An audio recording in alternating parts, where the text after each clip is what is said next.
S39, war number 3, and we are up against Pycb. This time my team will be Valkyrie, Omega Sentinel, and Symbiote Supreme. Tigra and Kitty are both banned, which is why my team is a little bit weird this time around. I'm taking path 4 in section 1, that Killmonger on a ebb and flow knockdown, Bishop on power snack, path 5 in section 2, Mole Man on ebb and flow intercept, that Gorr and Galan miniboss, and finally that Fixit boss with Valkyrie.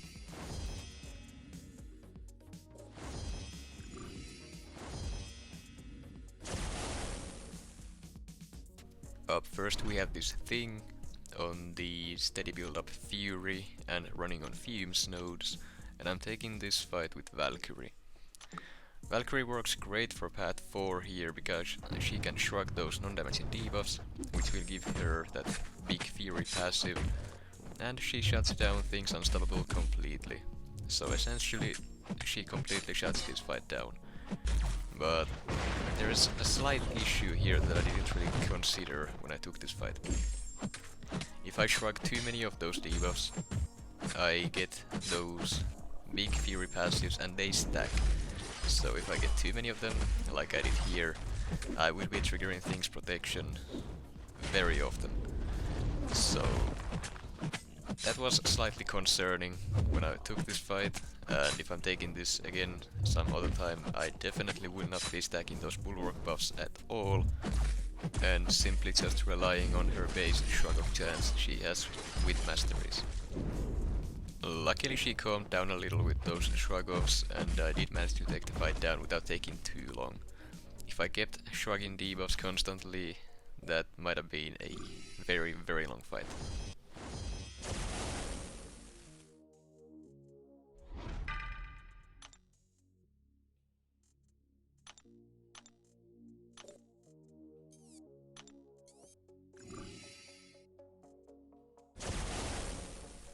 Then we have a Magneto on the steady build up Fury and long distance relationship nodes, and I'm taking this fight with Omega Sentinel, starting with the heal block debuff mode active.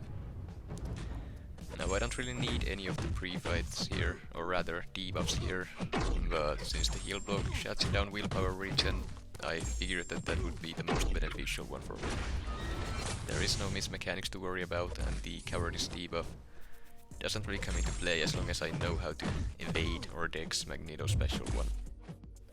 This node also has the insult to injury node, which reduces my defensive ability accuracy by I believe 15% for each debuff on me, but Omega Sentinel is immune to ability accuracy reduction against mutant champions, so that node basically doesn't exist.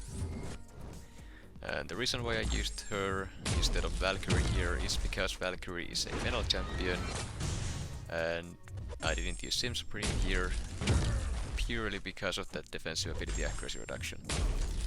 I could deal with Magneto's unstoppable, and well, that's basically the only buff he gets as a defender, but I could deal with that using Sim Supreme, but I would have to deal with my parries not landing basically the whole fight.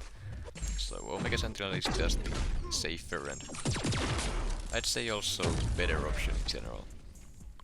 If you had someone like Nimrod here, then obviously you should use him, but Omega Sentinel shuts down mutants almost just as well as he does. Then we have a Killmonger on ebb and flow knockdown and right back at it nodes, and I'm taking this fight with Valkyrie. The plan here is to use the unstoppable counter from Valkyrie's Sig ability to ignore the counter punch completely, and then I also have the White Magneto pre-fight here, which gives me passive parry stunts. That combined with the fact that Valkyrie doesn't inflict any debuffs except the Intimidate on her heavy attack and Special 3 means that I don't have to worry about Killmonger gaining any extra power from anything I do, since I will not be throwing a Special 3 or heavies in this fight. Now, Valkyrie doesn't shut down the reverb in any meaningful way, so the only way for me to play around that is to just bait his specials and make sure he has as little power as possible whenever I hit him to trigger the reverb. The damage is based on his power meter at the start of activation, so if I can just bait a special right as he passes over a power bar threshold, he is basically at 0 power and then the reverb will not do anything. You still see some small numbers here and there when I'm hitting him, but it's nothing to worry about, and a single potion or a regen boost is more than enough to offset that damage. And now, to finish the fight, I'm gonna take advantage of Valkyrie's unstoppable counter and just ignore the counter punch and throw my special 2 into his block. Even with the protection up, that was a pretty fast fight, I must say. Next up we have a bishop on the power snack and 1 too many hits nodes, and I'm gonna be taking this fight with Omega Sentinel, starting with the heal block debuff mode active. But you can pretty much just ignore the pre-fight, since I will not be throwing my second medium a single time in this fight. So, pre-fight or no pre-fight, the fight is the exact same. The reason why I use Omega Sentinel here is the fact that she is nullify immune, so power snack doesn't do anything. And also she's a tech champion, a very tanky one at that, meaning that I don't really have to worry about Bishop's abilities at all. He's not gonna gain any prowess, and I can just block the special too, since it will not really do anything. He doesn't have prowess, so his special attack damage is pretty low, and with all those armor ups, Omega Sentinel is just very tanky. The biggest risk in this fight is getting clipped by Bishop, and that would trigger Omega Sentinel's auto block, which then triggers a plasma debuff on Bishop, and that is all energy damage. It will feed him prowesses, but as long as you don't get hit like that, you'll be just fine taking the fight. Next up we have a Kitty Pryde on the Ebb and Flow intercept node, and I'm taking the fight with Omega Sentinel. I didn't use any pre-fights, so that I start with the cowardice debuff mode active, and the game plan here is to just inflict a cowardice debuff on her and then win the fight. When Kitty Pryde is inflicted with cowardice, she will not gain any prowess, she loses all of her prowess that she already had on her, and that just means that she cannot phase. And that's basically the biggest threat she has as a defender. So if you remove that out of the equation, she's a joke of a defender, and like we see here, she goes down without much of a fight.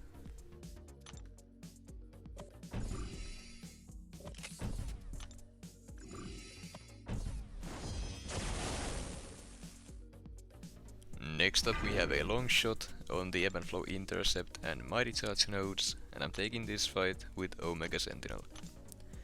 I won't be using any pre-fights here, because I'm not gonna be relying on the debuffs. They will get shrugged off by Mighty Charge anyways, so taking the time to use one here is just a waste of time. The game plan here is to basically just take him down with basic attacks only. Since Omega Sentinel is immune to Nullify and Fate Seal, Longshot can't nullify any of your armor buffs, so you don't have to worry about Mystic Dispersion. And the special too, for it to inflict those big passive incinerates, you need to be able to get Fate Sealed. And Omega Sentinel being immune means the special 2 at worst can inflict that small tiny incinerate debuff that will not do any damage. And that is all there is to this fight. I am gonna be going for intercepts whenever I can to remove the protection to speed up the fight, but even that isn't necessary. If you're not comfortable doing intercepts like that, you can simply just take the fight slow, use basic attacks only, and that's all there is to it. Just don't push into his special 3 and you will be just fine.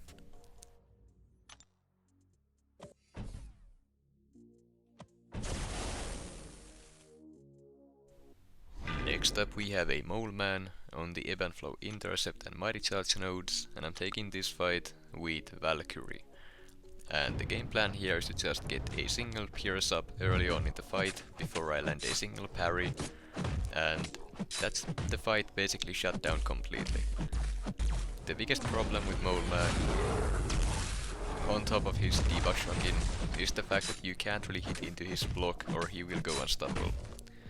But with a single Pierce buff, a SIG 200 Valkyrie will completely ignore any unstoppable on the opponent, meaning I can hit his block all day, every day, and he can't do anything about it. So that makes Valkyrie an excellent counter for him, among many other very annoying defenders such as Thing, Korg, even Mangog. And now, as we can see, Mole Man isn't really doing anything here as a defender. I go for the intercepts to remove the protection just to speed the fight up, but that's not necessary at all. Valkyrie has the damage output to take these fights down even with the protection up for the whole fight, and even then some. The biggest risk there, or something that you don't want to forget about, is the fact that Mole Man has an evade counter, so throwing a special 1 into his block is not something you want to do. And next up is a Gorr on the Safeguard miniboss node, and I'm taking this fight with Symbiote Supreme. And if I'm gonna be completely honest, this is the fight that I was most worried about in the whole war. Simply because I have only ever taken this guy with Tigra, and since she was banned, I needed to use someone else. My options were Symbiote Supreme, Rintra, and Hood, and after seeing videos of all three of them taking this specific fight, I decided that Symbiote Supreme would be my best option. And I'm pretty sure I made the right call. The game plan here is to get to my special 3 and drop it when Gorr has a lot of buffs active, and with Mystic Dispersion level 5, I shoot up straight back to special 3. So essentially, I'm just gonna be cycling special 3s, nullifying all of his buffs, and the burst damage is just gonna nuke him down, making this fight a joke. And that is exactly how this fight goes. As we can see here, he's down to 20%, he drops a special 1 and now he has a lot of buffs active once again, so all it takes is one last special 3, which itself does only a single percent of damage due to the safeguard node, but the burst damage from nullifying all the buffs simply just destroys him. That burst there at the very end dealt 81,000 damage, and after taking the fight I felt like an idiot for even worrying about it in the first place. And then we have a Galan on the Stunning Reflection and Polka Dot Power miniboss nodes, and I'm taking the fight with Valkyrie. And the game plan here is pretty simple. I'm only gonna be hitting into his block and dropping big special 2s to try to nuke him down before he triggers enough harvests to finish me off. I know that I will be taking at least one of those during this fight, so I'm not gonna be finishing the fight with full HP, but as long as something doesn't go horribly wrong, I should be able to finish this fight just fine. So the way Galan works in this fight is that whenever he gains 100 mass or more than that, he triggers the harvest, or rather enters the harvest, gaining an unstoppable and a regen buff. And once the harvest ends, you take a big burst of damage based on how much mass he had.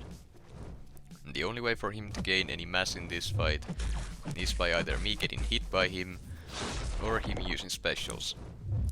His special 1 gives him 4 fury buffs, meaning he gains 40 mass from it, and that basically just means every 3 special ones he throws, he will trigger the harvest. Now another thing to note here about the harvest itself is the fact that he will be completely unstoppable for the whole duration of it. And with normal champions, that can be a big problem. But since Valkyrie is the best unstoppable counter in the whole game, she can completely ignore it. And that is awesome. So, essentially only thing Galan does against Valkyrie is the harvest, and even then, it's not gonna do that much damage. The harvest damage is only based, or rather it only scales with his base attack, meaning that masteries and nodes will not affect it at all. It will always deal a set amount of burst damage based on the mass alone. And there he goes. I did lose 50% from one harvest, and the fact that I did also get comboed. But a solo is a solo. I could have still survived at least 2 harvests. But that's enough of that. Next up is the final fight of this war, a Joe Fixit boss that I'm taking with Valkyrie. The game plan is to build up those 3 bulwark buffs at the start of the fight to increase Valkyrie's chance to shrug off non-damaging debuffs as high as it can go. The reason for that is Joe Fixit is a global defender, so any debuff on me will cause my attacks to glance, and when Joe Fixit uses his specials, he will inflict that unsteady debuff on me. And the faster I can get that off of me, the faster the fight is gonna go. I am also a little bit worried about the steady build-up unblockable node that the boss nodes have nowadays. If I get 3 debuffs on me, the defender will go unblockable, and if that happens during his special 1, I'm gonna be bled to death so fast. That in mind, before taking the fight, I talked with a few people who know Joe Fixit a lot better than me, just to confirm that the special 1 can only inflict a single one of his personal debuffs at once. So a single personal debuff plus the unsteady debuff only counts up to 2 debuffs that he can trigger at once with his special 1, meaning he will not go unblockable with it. That made the fight safe in my eyes, and I was good to take it. Now with all the buffs built up, all I really need to do to finish the fight is just keep throwing my special 2s into his block, and that's about it. Now one thing that makes this fight a little bit annoying, that I didn't really consider before taking it, is the steady build-up unblockable will make the attacker unblockable if they shrug any debuffs. So whenever Joe Fixit throws a special 1 and I shrug the debuffs, I will be unblockable myself for a period of time. And that's not always that nice with someone like Valkyrie, who is supposed to hit the opponent's block. That being said, all I really need to do to play around it was just wait it out. That's all there is to it. I just dance around for a bit once the unblockable is on me, and when it ends, I go ahead, hit Joe Fixit into the block and then throw my special. And he goes down in less than 2.5 minutes. Not the fastest fight by any means, but it worked out very, very well, and it's a very safe fight. As for the results, we ended up winning the war 9-4. Maybe this is finally enough to get us back on track, but we'll see about that.